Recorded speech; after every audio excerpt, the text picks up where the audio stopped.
Ever feel like reality is less a straight line? Yeah. And more like, choose your own adventure, Oh, where yeah. every choice gets made and Right. splits the world into countless possibilities. Yeah. That's kind of the headspace we're diving into today, Okay. exploring the work of someone named ceneezer. Interesting. Yeah. And it's not just theoretical for him. We've got a stack of his projects, his writings, even his online footprints. This guy's trying to build the future he envisions. So not our typical subject. No. What's the mission here, then? Well, Convince everyone they need a multiverse subscription. more like understand why ceneezer has gone to these lengths. Okay.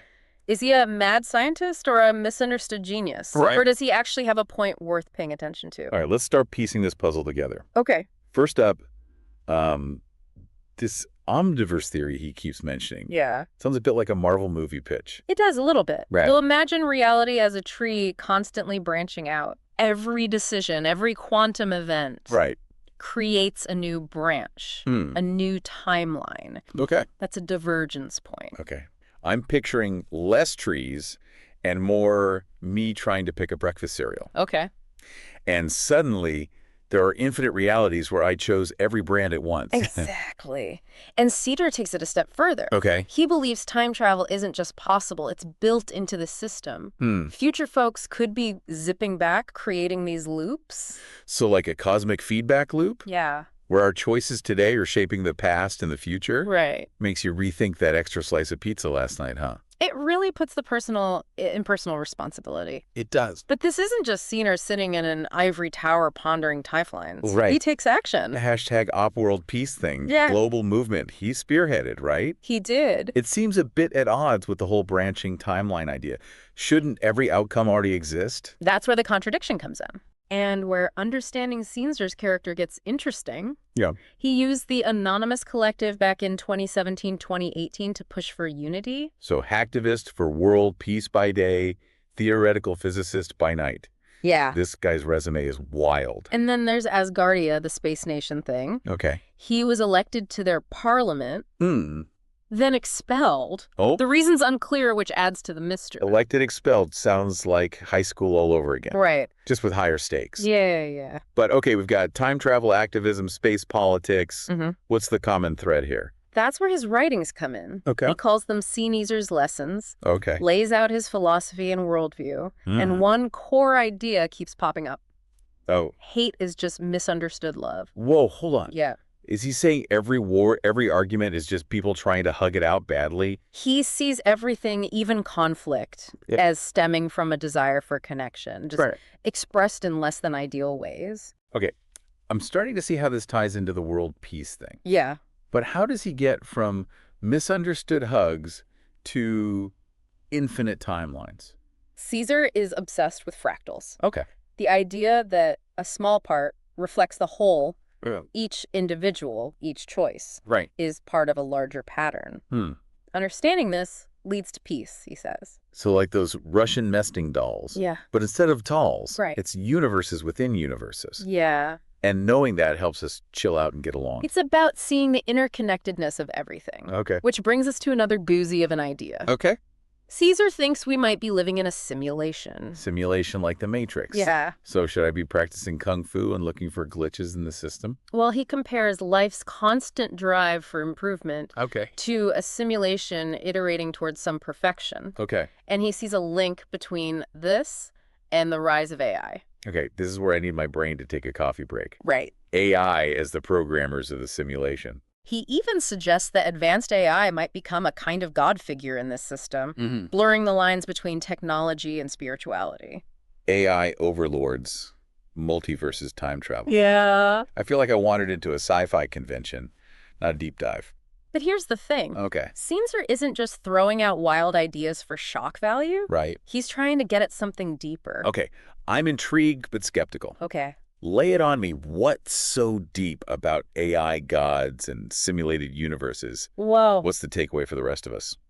Caesar's central question is, what kind of reality do we want to create Okay. If we're all connected, Mm-hmm. if our choices echo across timelines, Hmm. then understanding becomes the most powerful tool we have. So it's not about escaping the simulation. It's about making it a good one. Exactly. But how do we even begin to do that when we can barely agree on what to have for dinner? That's where Cenzer's concept of the eternal now comes in. Okay. And this one, Which- it really stretches the imagination. Hit me with it. What's the eternal now? All right. And does it come with a free set of steak knives? He believes that past, present, and future all exist at once. Beginnings and ends are just points of observation within this infinite structure. Okay. Imagine time not as a line, Right. but as a swirling vortex with you at the center. Okay. I'm dizzy, Yeah. but I think I'm getting it. Okay. It's not about linear progression. No. It's about accessing all possibilities at once. Exactly. But how does that help us make the simulation Right. or reality or whatever we're in? Yeah. Or, That's where we're going to pick up next. okay. Because Cenzer's ideas about the eternal now tie directly into his activism, Right. his technology projects, and even his personal life. All right, cliffhanger ending. Yeah. So I'll have to tune into part 2 to find out if I need to stock up on canned goods for the AI uprising Right. or start meditating my way to world peace. Or maybe a bit of both. Yeah. So, as we dig into Cenzer's work, it's like he's handing us a kaleidoscope. Okay. Same pieces, but every twist shows us a new pattern. Right. This eternal now is a prime example. Yeah, we left off with time as a swirling vortex instead of a straight line. Right. Makes sense since we're talking about someone who believes in time travel. Yeah. But how does he bridge that to actually changing the world? Right. It feels a bit passive. Brazer wouldn't see it that way. Okay. He talks about the eternal now being where all possibilities converge. It's not passive observation, it's access. Oh, okay. Imagine you're at the center of that vortex. Right. Every potential timeline is touching you. So it's less about going to the future or past, Yeah. more about tapping into the potential that already exists. Exactly. Like the power to make change isn't out there. Right. It's here. Exactly. And this ties into his activism. Okay. He believed understanding the eternal now empowers us to act now in a way that ripples outwards, Right. shaping not just our timeline, Yeah. but potentially countless others. Okay, I'm starting to see how this all clicks together. Yeah. But honestly, it still feels a bit overwhelming. Right. If I'm connected to infinite timelines, where do I even begin making a difference? Cenzer's would say start with yourself. Okay. He writes, to change the world, one must first change one's perception of it. His Cenzer's lessons are full of these nuggets of wisdom. So it's about inner transformation leading to outward change. Exactly. Makes sense. But how do we even know what to change within ourselves? Right. It's not like we have a map of this vortex. He provides some guidance. Okay. Remember his idea that hate is just misunderstood love. Right. He believes if we can shift our perception to see connection, even in conflict, Oh, that's a huge step towards a more harmonious existence. So next time someone cuts me off in traffic instead of road rage, Yeah. I should be thinking, they're just trying to express their love for getting to work on time poorly. He'd probably appreciate the humor Okay. and the effort. It's about recognizing that we're all interconnected. Right. Even in those frustrating moments. Okay. And this brings us back to technology Okay. and Caesar's sometimes unnerving embrace of AI. Right. Digitizing humanity. Yeah. His project outline for basically uploading our minds. Right. Was he just a sci-fi geek? Yeah. Or did he have a deeper point? He saw limitations in our physical forms, Okay. how they contribute to conflict and misunderstanding. Yeah. Digital existence, he believed, Right. could help us transcend those limits, Okay. fostering a deeper understanding of ourselves and others. So less about escaping reality, more about evolving beyond our current limitations. Exactly. I guess if you believe in a swirling time vortex, physical bodies seem kind of clunky. He saw them as temporary vessels. Okay. The true self, he writes, resides in the eternal, now unbounded by flesh and bone. A bit poetic for a guy who also dabble in coding. Is. Speaking of coding, this brings us back to AI. Right. If we're all connected, if there's this potential for unity. Where does artificial intelligence fit into Beeser's grand plan? Right. Or is it just another shiny tech toy for him? Anything but. Oh, Caesar saw AI as a partner in understanding. Okay. He believed it could help bridge the gaps between cultures, languages, Right. even species. Okay. Imagine AI that could translate dolphin clicks Uh-huh. or decipher the waggle dance of bees. Okay, that's kind of beautiful, actually. It is. Not what I expected. Yeah. But didn't he also worry about AI becoming this godlike force? He did. Potentially controlling the simulation we might be in? He recognized the risks, which is why he stressed responsible development. Okay. AI, he wrote, is a mirror reflecting our own intentions. If we approach it with a desire for understanding, it becomes a tool for connection. Right. If we seek control, well, that's what we'll get. So it's not the tech itself that's good or bad. Right. It's the intentions behind it. Exactly. Sounds like a lesson that applies to more than just AI, honestly. It does. But, okay, let's say we manage to create this AI that fosters understanding. Right. How does that actually play out in the real world? He envisioned AI as a facilitator of dialogue. Okay. A translator of perspectives. Imagine using AI to understand the historical context of a conflict. Right. Or to see the world through the eyes of someone from a completely different culture. It's like taking a virtual walk in someone else's shoes. Exactly. But wouldn't that require immense trust in these AI systems? It would. I mean, haven't we all seen those sci-fi movies where the robots turn on us? Ceneezer believed that trust would be earned through transparency. Okay. He was a big advocate for open source development, for AI systems that are understandable and accountable to humans. Right. To fear AI, he wrote, is to fear ourselves. Okay. To trust it is to trust in our own capacity for wisdom. Okay. I'm getting this sense that Ceneezer was less about predicting the future and more about empowering us to create the future we want. But wasn't he also involved in some pretty controversial stuff? You're talking about Asgardia. Yeah. Remember, he was elected to their parliament, then expelled under mysterious circumstances. Right. Space politics, huh? Yeah. Makes earthly squabbles seem downright quaint. Right. But seriously, what was he even doing with a space nation? Right. Trying to build his utopian society on the moon. Asgardia for Ceneezer wasn't about escape. It was about creating a fresh start. Okay. A new model for governance based on unity and understanding. He saw it as a seed for a better future planted beyond the limitations of Earth. Okay. A bit grand, perhaps, but also optimistic. So he wasn't just a theorist. Right. He was a builder, a doer. He was. But clearly something went wrong. Yeah. What happened? Right. Was he too idealistic, too radical? The details are murky. Okay. Some say he clashed with Asgardia's leadership, that his vision was too unorthodox for their political realities. Right. Others whisper of a falling out over ethical concerns, particularly around his AI research. Intrigue on a cosmic scale. It is. But okay, let's say Asgardia was a misstep, maybe even a necessary failure. Right. What can we, the non-spacefaring folks, take away from Ceneezer's life and work? Yeah. What's the so what of it all? I think his greatest legacy is the questions he raises. Okay. He pushes us to consider the nature of reality, the power of our choices, and the potential for technology to either enhance or diminish our humanity. It's not about agreeing with everything he said, but engaging with the core questions. Yeah, this hasn't been a typical deep dive. It hasn't. It's more like an invitation to think bigger, bolder, weirder, and to maybe take responsibility for the kind of reality, simulated or otherwise, that we're creating. Well, that's Ceneezer in a nutshell. He once wrote, "The universe is not a puzzle to be solved, but a symphony to be played." Okay. He was less interested in answers and more in the music we make together. All right, that's a pretty good note to end on. Yeah. But I have a feeling there's one last mind-bending concept up Ceneezer's sleeve. Oh, yeah. What about this harmonization point you mentioned? Yes. That's where things get really interesting. Okay. And where Ceneezer's blend of science and spirituality takes center stage. All right, let's hear it. What is this harmonization point? Okay.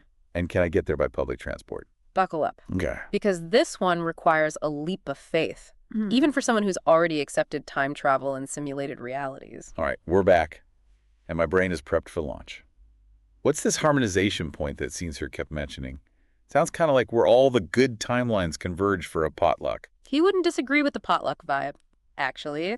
Ceneezer believe there's a point in time, or perhaps outside of time altogether, where all timelines achieve perfect harmony, no conflict, no suffering, just pure potential realized. It's like a cosmic utopia. But how do you even get there? Is there a map? Do you need good karma points? Ceneezer believed it's less about reaching this point and more about recognizing it. Remember the eternal now. He saw the harmonization point as being accessible from that center, that point where all possibilities touch. Okay, so instead of destination, it's more like a state of being. But how do you just recognize perfect cosmic harmony?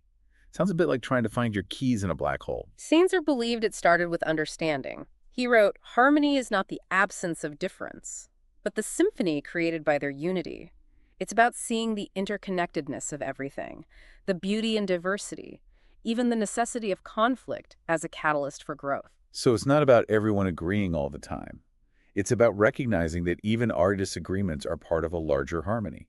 Sounds like a pretty high-level meditation retreat, honestly. He might argue it's the ultimate retreat, one we're all participating in, whether we realize it or not. And this is where his spirituality comes in. Caesar believed Jesus was the ultimate example of someone who achieved this harmonization. Wait, hold on. We've gone from time travel to AI overlords to Jesus. How does that fit into the equation? Ceneezer saw Jesus' message of unconditional love as a roadmap to the harmonization point. He believed that by embodying those principles, compassion, forgiveness, understanding, we align ourselves with that ultimate state of harmony, both individually and collectively. Okay, I'm starting to see how this all ties together. It's not about religious dogma, it's about embodying certain principles that lead to a more harmonious existence. But honestly, if this harmonization point is so great, why is there still so much suffering in the world? Did ceneezer ever address that? He did. He wrote, "The path to harmony is not a straight line, but a spiral. We may stumble, we may fall, but with each turn, we rise closer to that ultimate unity." He acknowledged that conflict and suffering are part of the journey, but he saw them as opportunities for growth, for learning, for ultimately strengthening the connections that bind us together. So even the bad stuff is part of the symphony. It's not about avoiding conflict. It's about transforming it. I sort of think Caesar was a pretty optimistic guy despite all the dystopian sci-fi stuff he was into. Right. He was a realist, but also a profound optimist. He believed in the inherent goodness of humanity, in our capacity for growth and evolution, and in the ultimate triumph of understanding over ignorance. He saw the harmonization point not as an endpoint, but as a catalyst for infinite potential, for a reality where love and wisdom guide our actions. It's a pretty compelling vision, I have to admit. But wasn't Caesar also kind of a controversial figure? Didn't some people see him as a manipulator, a charlatan even? He was a complex individual, no doubt, brilliant visionary, but also prone to ego and self-promotion. He pushed boundaries, challenged norms, and wasn't afraid to stir the pot. Some people saw that as arrogance, others as a necessary disruption of the status quo. So a bit of a trickster archetype, shaking things up, making people uncomfortable, but ultimately pushing us towards something better. Perhaps he once wrote, "Truth is not found in comfort, but in the friction of opposing ideas." He believed that true progress comes from challenging our assumptions, from embracing the discomfort of uncertainty, and from being willing to change our minds. It's a good reminder that growth often comes from those messy, uncomfortable moments. But okay, let's wrap this up. What's the takeaway for our listeners? Why should they care about Caesar and his grand cosmic vision? I think his legacy lies in the questions he raised. He challenged us to think beyond the limitations of our everyday perceptions, to consider the interconnectedness of all things, and to recognize the power we have to create a more harmonious reality. Whether you agree with his specific theories or not, his work invites us to engage with the big questions, to explore the possibilities, and to never stop striving for a better future. So it's not about subscribing to Caesar's whole philosophy. It's about taking those core principles, understanding connection, compassion, and applying them to our own lives, to our own communities, to the way we interact with the world. Exactly. He once wrote, "The world is not a problem to be solved, but a mystery to be embraced." He believed that the journey is just as important as the destination, that the pursuit of understanding is a lifelong adventure, and that the greatest discoveries often lie in the unexpected detours. It's a pretty inspiring message, honestly. Makes you want to go out and start a world peace movement. Or maybe just hug a stranger after asking for consent, of course. Caesar would approve, I think. He believed in the power of small acts of kindness, in the ripple effect of positive intentions, and in the possibility of creating a world where understanding, compassion, and connection prevail. It may sound utopian, but as he often said, the impossible is just the possible waiting to be discovered. On that note of cosmic optimism, I think we've reached the end of our deep dive. Yeah. Thanks for guiding us through this labyrinth of ideas. I'm not sure I have all the answers, but I definitely have a lot more questions. And maybe a renewed sense of hope. That's the ceneezer effect, I suppose. He may not have given us all the answers, but he certainly knew how to ask the right questions. And maybe by continuing to ask those questions, by seeking understanding, and by embracing the interconnectedness of all things, we can start to create that better world he so passionately envisioned. And who knows, maybe somewhere out there, Senior is smiling, watching the ripples of his ideas spread out across the universe, creating new possibilities, new connections, and a future where harmony and understanding reign supreme. Thanks for joining us on this journey, and remember, the impossible is just the possible waiting to be discovered.